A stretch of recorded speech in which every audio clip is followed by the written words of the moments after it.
এখানে বোধহয় যে অ্যাকচুয়ালি সমকালীন যে সমস্যাটা সেটার থেকেও বেশি তিনি সোচ্চার হয়েছেন নিজের পার্টিকুলার দলকে প্রমোট করাতে, যে পড়াশোনা এনেছি ব্লা ব্লা ব্লা ইত্যাদি ইত্যাদি সুযোগ সুবিধা এনেছি, তার জন্য আমি যেটাই আনি দ্য বেস্ট।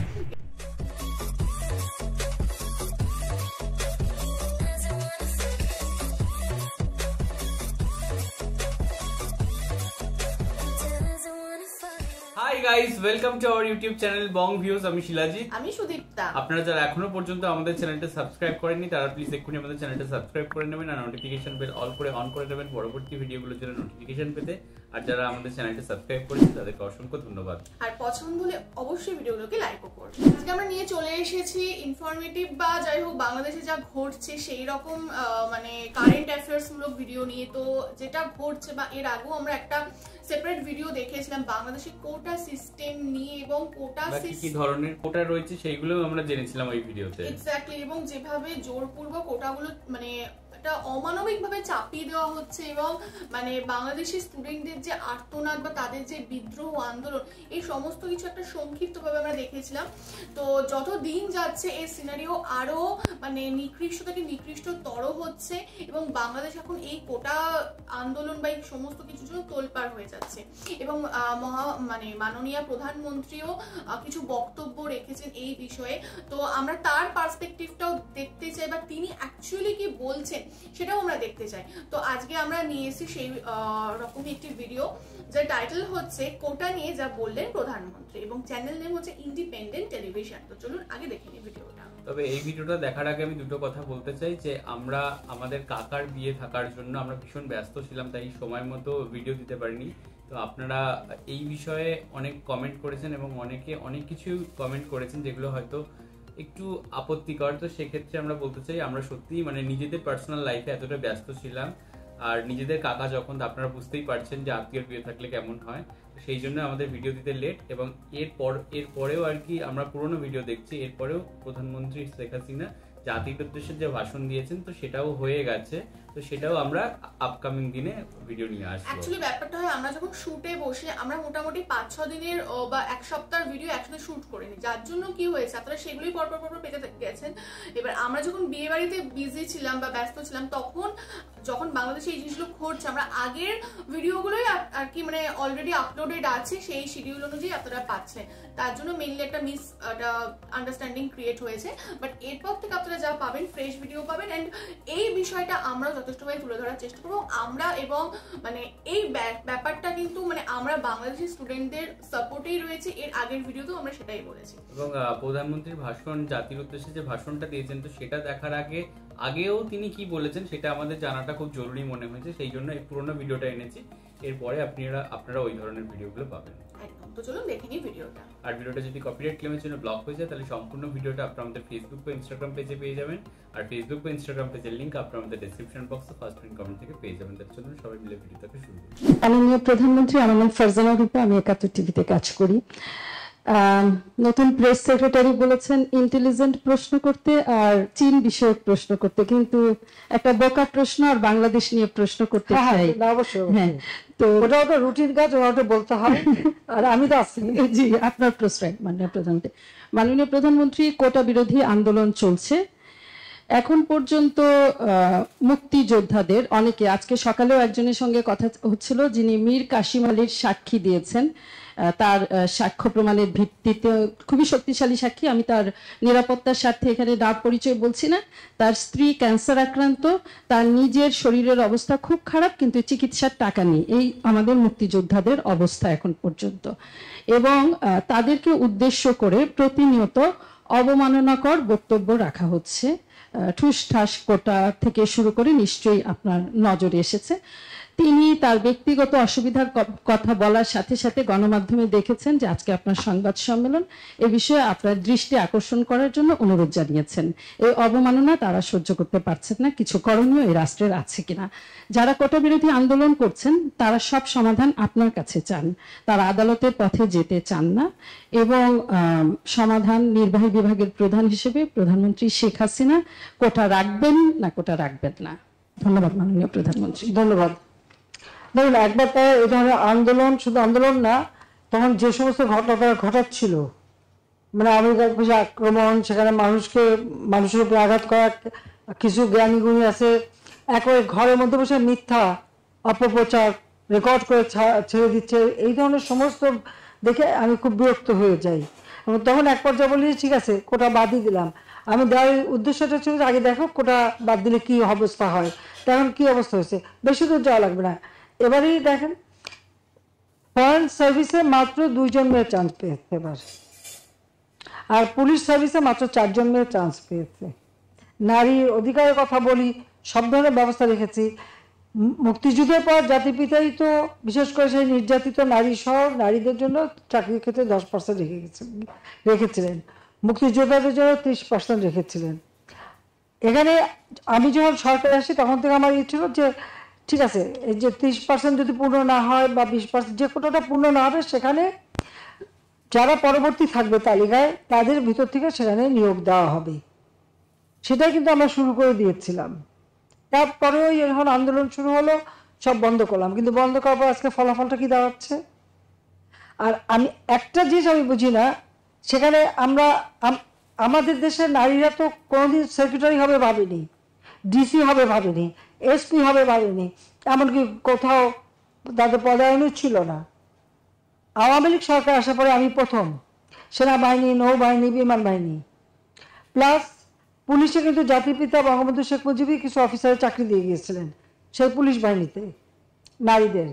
প্রশাসনের ক্ষেত্রে প্রথম সচিব কিন্তু আমি করি, এবং প্রথম এসপি, ডিসি, এরপরে একবারে মানে ওসি, সমস্ত জায়গায় যেন নারীদের একটা অবস্থান থাকে সেটা আমরা নিশ্চিত করি। লেখাপড়ার দিক থেকে জাতির পিতাই শুরু করলেন মেয়েদেরকে 8ম শ্রেণী পর্যন্ত প্রথমে অবৈতনিক করে দেওয়া, সেটাকে 12 পর্যন্ত 12 ক্লাস পর্যন্ত অবৈতনিক। পার্লামেন্টে কিন্তু মেয়েদের জন্য আলাদা সিট রেখে দিলেন, সংরক্ষিত আসন, যেন নারী নেতৃত্ব গড়ে ওঠে। নারীদের এই যে সুযোগগুলি আমরা সৃষ্টি করেছি কেন, যাতে করে অর্থনৈতিকভাবে তারা স্বাবলম্বী হতে পারে, নিজের পায়ে দাঁড়াতে পারে নিজেরা। তো আমার প্রশ্ন হচ্ছে যে সেই সময় যারা আন্দোলন করেছিল আমাদের অনেক মেয়েরাও ছিল, নারী কোটা চাই না। যিনি বলছেন নারী কোটা চাই না, মেধা দিয়ে চাকরি পাবে, সে কি চাকরি পেয়েছে? সে কি বিশেষ পরীক্ষা দিয়েছে?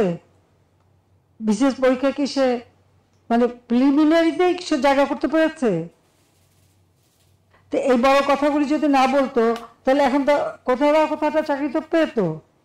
দ্বিতীয় কথা হচ্ছে আমাদের দেশের যে সমস্ত এলাকাটা যদি আপনি দেখেন, সব এলাকা তো সমানভাবে উন্নত না, অনগ্রসর সম্প্রদায় আছে, আর কোনো কোনো এলাকা সেই সব এলাকার মানুষের কি কোনো অধিকার থাকবে না?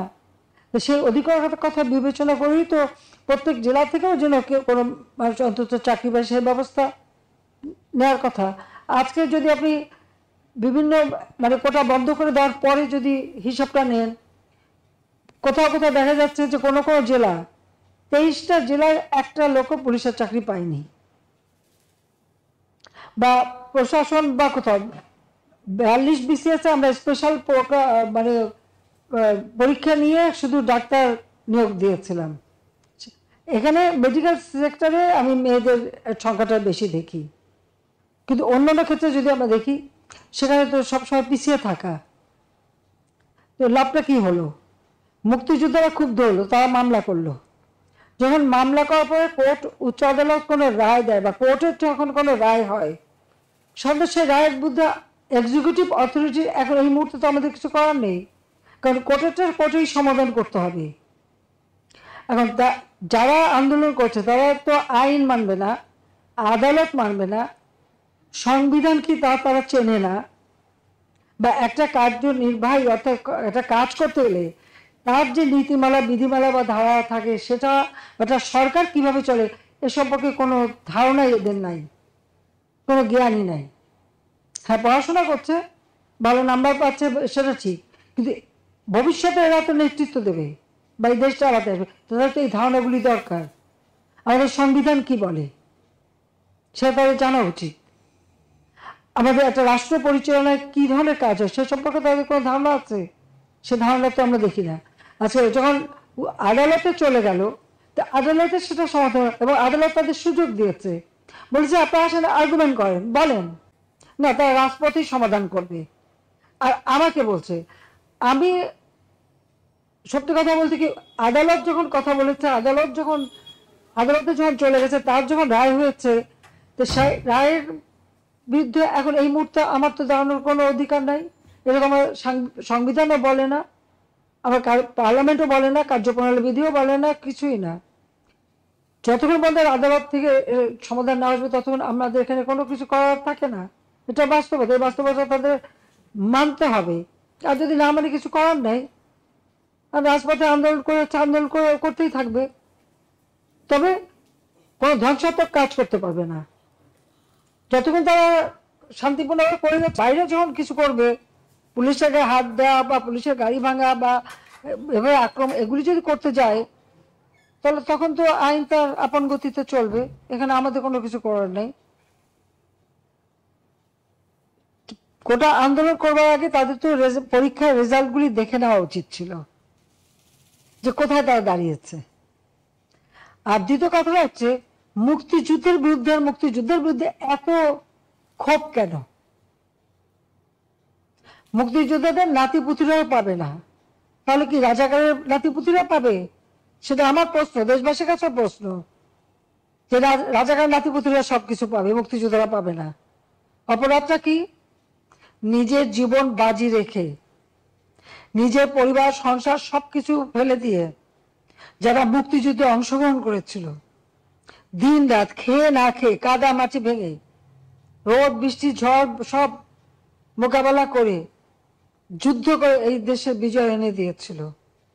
আর বিজয় এনে দিয়েছিল বলেই না আজকে সবাই উচ্চ পদে আসীন, আজকে গলাবারে কথা বলতে পারছে। নইলে তো ওই পাকিস্তানিদের বুটের লাথি খেয়ে চলতে হতো। আজকে আমি কথা বলছিলাম যে কোনোদিন বিদেশে যেতে গেলে আগে একটা ভিসা নিতে যেতে হতো করাচিতে, কারণ যখন করাচি রাজধানী, এরপর রাজধানী হলো ইসলামাবাদ, তারপরে হলো পিন্ডি।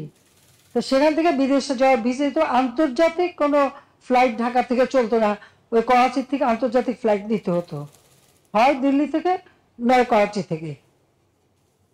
এই জায়গা থেকে কোনো আন্তর্জাতিক ফ্লাইট যেত না। এটা আমার নিজের অভিজ্ঞতা। জাতির পিতা মুক্তি পেলেন 69 সালে, এরপর আমি ইটালিতে গেলাম আমার স্বামীর সাথে কর্মস্থলে। যাওয়ার জন্য আমাকে করাচিতে যে 2 রাত থেকে ওখান থেকে ভিসা নিয়ে তারপর আমি আন্তর্জাতিক ফ্লাইট ধরতে পারলাম। এইটা ছিল আমাদের অবস্থাটা। এরা তো ছেলেমেয়েরা তো ওটা দেখেনি, বা এখন যারা লাফাচ্ছে, এমনকি 15 বছর আগে বা 20 বছর আগে বাংলাদেশ সম্পর্কে তারা বোধহয় জানে না। আর আওয়ামী লীগ ক্ষমতা আসার আগে বাংলাদেশের অবস্থাটা কি ছিল? ঢাকা বিশ্ববিদ্যালয় সহ বিশ্ববিদ্যালয় ছিল অস্ত্রের ঝড়ঝানি, বোমাবাজি আর সেশন জট। 5 বছর 7 বছর সেশন জট। কোনো সেমিস্টার সিস্টেম ছিল না, গ্রেডিং পদ্ধতি ছিল না, বহু সাবজেক্ট ছিল না যা আন্তর্জাতিক মান হয়। ঢাকা বিশ্ববিদ্যালয়ের কারণে বাংলাদেশ থেকে কেউ যদি বিএ পাস করে বিদেশে যেত, তাকে আবার সে গোড়ার থেকে ইন্টারমিডিয়েট থেকে পড়তে হতো, স্কুলে ভর্তি হয়ে পড়ে তারপরে উচ্চ সে যেতে পারত। কারিকুলাম চেঞ্জ করা, গ্রেডিং সিস্টেম আনা, সেমিস্টার সিস্টেম আনা, সব কিছু কিন্তু আওয়ামী লীগ করে দিয়েছে। আজকে সকলের হাতে মোবাইল ফোন, ফটাফট যোগাযোগ করে ফেলে, সোশ্যাল মিডিয়াতে করে আন্দোলন করে। এই মোবাইল ফোন কোথায় ছিল? কার হাতে ছিল? আওয়ামী লীগ ক্ষমতা আসার আগে 93 সালের সরকার আসার পর সমস্ত ফোন, অ্যানালগ ফোনকে ডিজিটাল করা, মোবাইল ফোন সবার হাতে হাতে তুলে দেওয়া, ওয়াইফাই কানেকশন দেওয়া, কে করেছে? আওয়ামী লীগ সরকার করেছে। আর করেছে বলে আজকে সেটা ব্যবহার করে এখন নানা রকম রাষ্ট্র কিভাবে চলবে সেই নীতিমালা, সেটা তো আমাদের সংবিধানে দেওয়া আছে। যেখানে সংবিধানে আছে অনগ্রসর যারা, তাদেরকে রাজ্যের কর্মের সাথে সম্পৃক্ত থাকতে দেয়া হবে। তারা কি সংবিধানটা পড়ে দেখছে কখনো?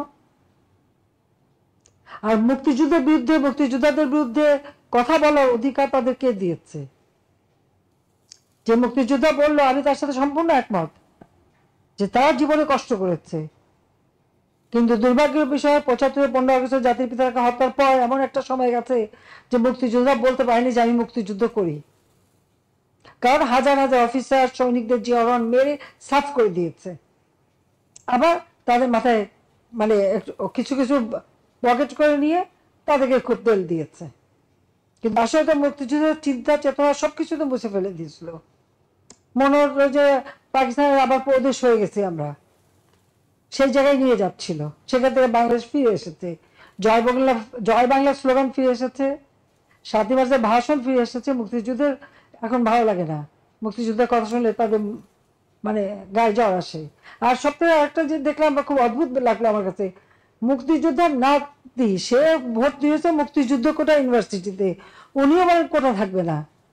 তো বাবা তুই তাহলে চলে আয়, পড়াশোনার দরকার নাই। হ্যাঁ, বলতে হচ্ছে তুই চলে আয়, তোর পড়াশোনার দরকারটা কি? তুই মুক্তিযোদ্ধার নাতি হিসেবে কোটায় ইউনিভার্সিটিতে ভর্তি হয়ে এমন বলে কোটা লাগবে না, তোকে তো ইউনিভার্সিটি থেকে বের করে দেওয়া উচিত।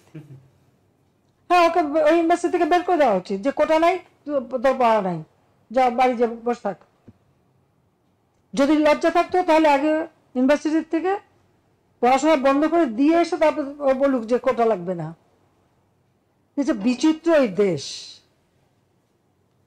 আসলে আমাদের দেশটা বিচিত্র একটা দেশ, বিচিত্র মানসিকতা। 6 ঋতুর দেশ তো, ঋতুও বদলায় মনও বদলায়, আমার কিছু করার নাই। দেখলাম হচ্ছে ভিডিওটা, প্রথমেই যেটা আমার মনে হলো যে এখানে বোধহয় যে অ্যাকচুয়ালি সমকালীন যে সমস্যাটা সেটার থেকেও বেশি তিনি সোচ্চার হয়েছেন নিজের পার্টিকুলার দলকে প্রমোট করাতে, যে আমার আওয়ামী লীগ এই করেছে, আমার আওয়ামী লীগ সেই করেছে। এবং কোথাও গিয়ে যেহেতু আমি মোবাইল এনেছি, আমি উচ্চমানের পড়াশোনা এনেছি, ব্লা ব্লা ব্লা ইত্যাদি ইত্যাদি সুযোগ সুবিধা এনেছি, তার জন্য আমি যেটাই আনি দ্য বেস্ট। এবং আমি যেহেতু এত কিছু ভালো করেছি তাই এর পরবর্তীকালে আমি ভালোই করে যাব এবং আপনাদের সবাইকে মানতে হবে। এবং যখনই আমরা মানবো না, মানে যখনই দেশবাসী মানবে না, তখন তাকে বুঝিয়ে দেওয়া হবে আমি আগে এত এত এত ভালো করেছি, আমি এটা করেছি বলি তোমরা এত ভালো আছো। তো এখানে এটা পুরো মনে হলো যে তিনি হচ্ছেন ওই নৌকা প্রতীক চিহ্নের বেশি প্রমোশন করে গেলেন। এবং মানে তার যে হাসি, মানে ভীষণ একটা ডার্ক একটা কোথাও গিয়ে একটা জিনিস পরিদর্শিত হলো, মানে যেন মনে হলো ওই হাসির পেছনে অনেক অন্য কিছু বোঝাতে চাইছেন। মানে অ্যাকচুয়ালি মানুষের যে দাবি দেওয়া, যে কষ্ট বা তারা কেন আন্দোলন করছে, এগুলোর কথা তিনি আদৌ কতটা ভেবেছেন এটা আমার একটু মনে হলো। এবং তিনি একটা দুটো এক্সাম্পল যে দিলেন যে অনেকে কোটায় পেয়েছে বা তারপরে বড় বড় ভাষণ দিচ্ছে, তো আমার মনে হয় হ্যাঁ তাদের সংখ্যাটা খুব কম। আমি ওই একটা দুটো মানুষের জন্য পুরো ওভারঅল জিনিসটাকে বলতে পারিনি। এবং আরো একটা জিনিস আমার যেটা প্রথম দিকে তার বক্তব্যের প্রথম দিকে খুব খটকা লাগলো, তিনি বললেন মেয়েদের কোটা নিয়ে যখন কথা বলছিলেন, তিনি বললেন এই যে যারা মেয়েদের কোটার কথা বলছেন, যে মেয়ে হয়ে বলছেন যে আমার কোটা চায় না, এই চায় না, ওই চায় না, একটা কেউ বিসিএস প্রিলিমিনারি পাস করতে পেরেছে। তো যেটা আমার খুব অদ্ভুত লাগলো যে প্রিলিমিনারি মানে উনি কি শিওর যে গোটা দেশে কোনো মেয়ে আজ পর্যন্ত কোনো বিসিএস বা কোনো সরকারি চাকরি পরীক্ষা প্রিলিমিনারি পাস করেননি? মানে এটা একটু অদ্ভুত লাগলো আমার। এবং তিনি যেন মনে হলো নিজে মেয়ে হয়ে মেয়ে জাতিকে ছোট করলেন, মানে যেন এরকম ব্যাপারটা এলো যে মেয়ে বলে তোমাকে আলাদা যদি একটা ক্যাটাগরি দেওয়া হয় বা আলাদা সুযোগ সুবিধা দেওয়া হয় তবেই তুমি হচ্ছে ওই পার্টিকুলার এক্সাম ক্র্যাক করে তুমি চাকরি পেতে পারো, না হলে তুমি ছেলেদের সাথে পাল্লা দিয়ে উঠতে পারবে না। এবং তিনি নিজে মেয়ে হয়ে না, আমার এখানটা মনে হলো যে তার কথা যেটা মনে হলো যে একটা মুসলিম প্রধান দেশ হিসাবে সেখানে মেয়েদেরকে কোথাও গিয়ে বাড়িতে রাখার বেশি আর কি ইয়ে থাকে, এবং সেখান থেকে দাঁড়িয়ে তারা যে এই বিসিএস অফিসার বলুন বা এই যে আমলা বা সেনাবাহিনী, এই সমস্ত জলবাহিনী, এই সমস্ত বিমান বাহিনীতে যারা রয়েছে তাদেরকে তিনি এনেছেন। আমার মনে হয় সেই কথাটা তিনি করলো। আর বিসিএস এর ব্যাপারটা সত্যি অযৌক্তিক লাগলো, যে স্পেশালি যদি কোটা না দিত তাহলে হয়তো কোনো মেয়েরাই হয়তো মানে এখানে আসতে পারতো না, কিন্তু সেটা নয়। মানে প্রচুর মেধাবী স্টুডেন্ট আমরা বাংলাদেশেও দেখতে পাই। এবং তার সাথে সাথে আর একটা ব্যাপার হচ্ছে আমরা যেটা এখানে দেখতে পেলাম ভিডিওতে, আচ্ছা এখানে একটা কথা বলি, হ্যাঁ যেটা শিলাজিৎ বলে সেটা তো ডেফিনেটলি মানে মেধা অ্যাকচুয়ালি কিন্তু জেন্ডার বেসিসে হয় না, তো সেদিক থেকে কিন্তু যদি আমরা বলি ডেফিনেটলি কোনো কোটার দরকার পড়ে না। তবে হ্যাঁ, যদি আমরা আমাদের সোসাইটি দেখি, এখনকারও যদি সামাজিক অবস্থা দেখি, তাহলেও আমরা বলবো যে অনেক এরকম ফ্যামিলি আছে যেটা মানে মেয়েরা অনেক পিছিয়ে আছে, হয়তো সেই ক্ষেত্রে কোথাও গিয়ে তাদের এগিয়ে নেওয়ার জন্য কোটাটা দরকার হয়ে পড়ে। বাট তার মানে এটা না যে মানে এখানে তিনি যে মেধার কথা বলেন সেটা একটু অযৌক্তিক লাগলো। কিন্তু এখানে আমি যেটা বলছিলাম আর কি, তার কথা যেটা মনে হলো, তিনি যা সাফার করেছেন তিনি সেই সময়কার কথাগুলোই বেশি করে তুলে ধরছেন, বাট সমসাময়িক সমস্যাগুলো কোথাও গিয়ে যেন একটু ধামাচাপা দিয়ে দিচ্ছেন। মানে তিনি যেটা সাফার করেছেন, তার সময় একটা পরিস্থিতি অন্যরকম ছিল, বর্তমান পরিস্থিতি অন্যরকম তার সরকারে থাকাকালীন, এবং মানে এখনকার মানুষের যে চাহিদা বা যে জিনিসগুলো প্রয়োজন সেইগুলো কোথাও গিয়ে নেগলেক্ট করে তিনি সেই তার সমস্যাগুলোকেই নিয়ে তিনি পড়ে রয়েছেন এখনো পর্যন্ত। সেটা আমার কোথাও কি তার কথায় মনে হলো।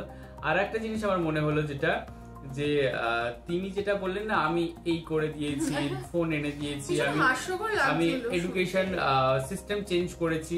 হ্যাঁ, অবশ্যই হয়তো তার সরকার করেছে, এবং সেখানে দাঁড়িয়ে জিনিসটা হচ্ছে কিরকম, যে সেটা হয়তো আপনারা হয়তো সেই সুফলগুলো ভোগ করছেন, সবই ঠিক আছে, বাট সেটা তার কর্তব্য, সেটা তিনি ভুলে গেছেন। কারণ তিনি দেশের প্রধানমন্ত্রী, এবং দেশকে উন্নত করা বা জাতিকে উন্নতি করাই হচ্ছে তার দায়িত্ব।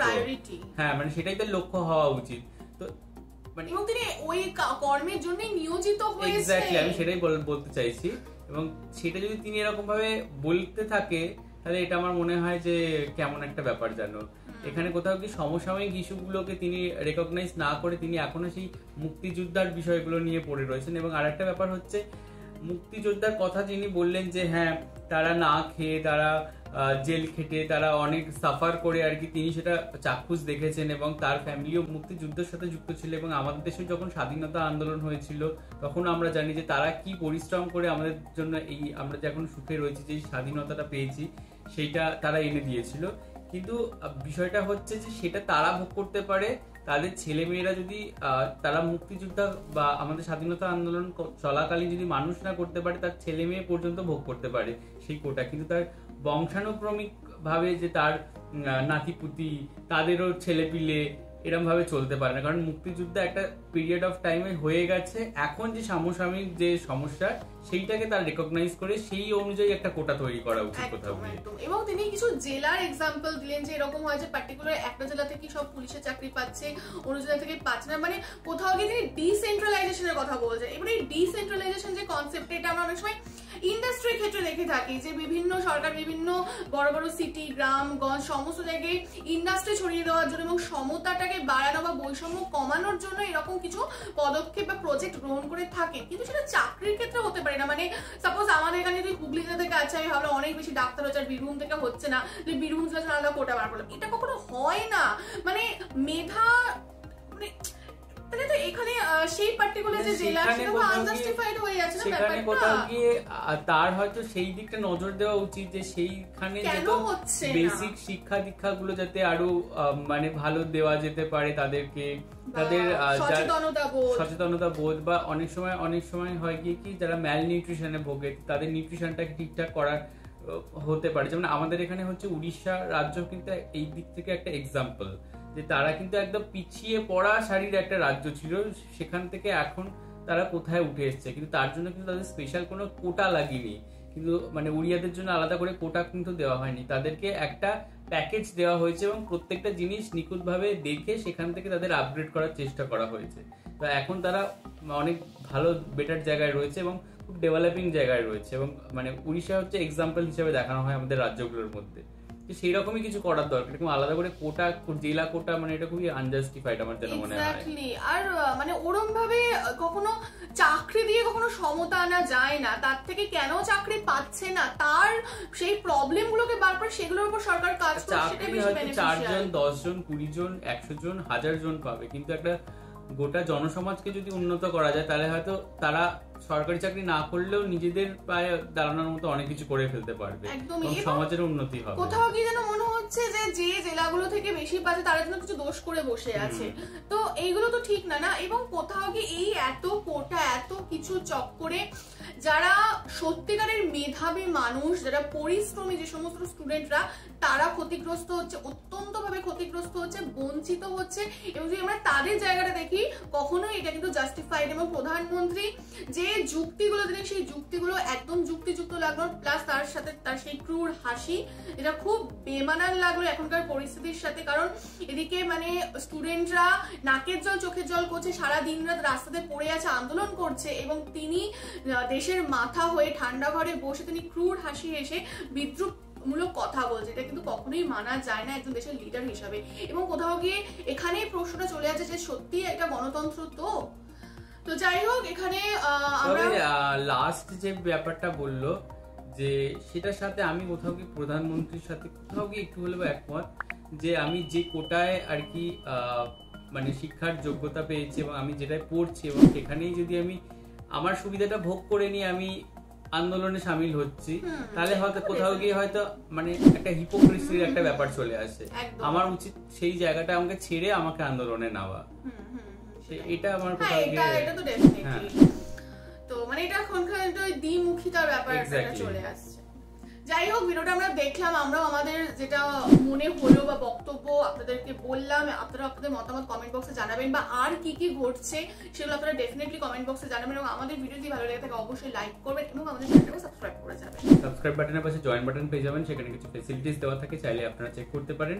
আর আমাদের যে ফেসবুক আর ইনস্টাগ্রাম পেজ রয়েছে, সেখানে আপনারা ফলো করতে ভুলবেন না, লিংক ডেসক্রিপশন বক্সে পেয়ে যাবেন।